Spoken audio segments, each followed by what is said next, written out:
How will the pandemic further accelerate the move to cloud-based communications?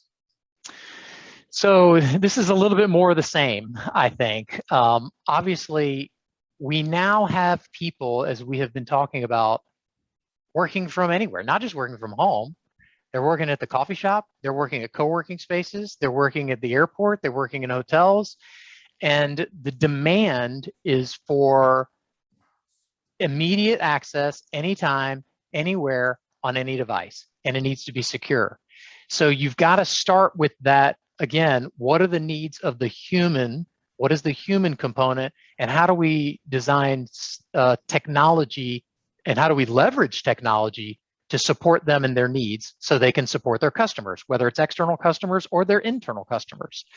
And I just think that, the technology I mentioned previously around accessing your desktop environment, VDI, virtual desktop infrastructure, or desktop as a service, if you're using someone else's infrastructure, is one key.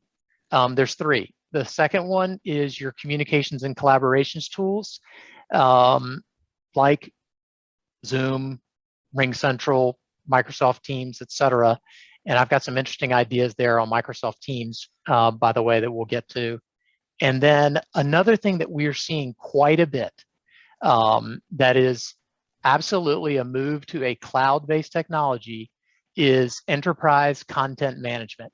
So what this is as organizations are looking to optimize their real estate, not get rid of it, but optimize it for the new way of working, they're looking at their current space and seeing, how are we going to change this? And part of what they see is a whole bunch of filing cabinets full of a bunch of paper. And they're wondering, we've kind of gotten used to this digital virtual world.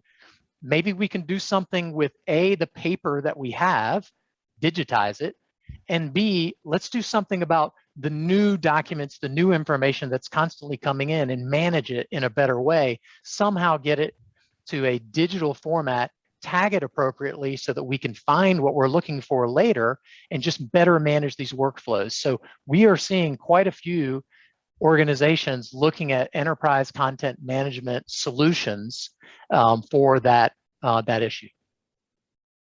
Cool question for you. So those, when we say quite a few organizations, so there are certain industry segments which are picking up on that more quickly than others. For example, younger entities overall, meaning newer institutions. What about traditional enterprise companies, larger mid-cap companies, yes, that have been in business for a long time, right? Is it the newer? Is it the older? Who's really adopting it? Well, it's interesting. Sort of the newer are sort of like my children, digital natives. It's the older that are really making the conversion. And two industries where we see quite a bit of this are in healthcare. Lot of paper, a lot of files, a lot of storage requirements in healthcare, and they're looking for better workflows and better, again, content management. So healthcare is one, legal is another, where we see a lot of adoption and a lot of at least investigating this to solve this problem of just files and better management of information.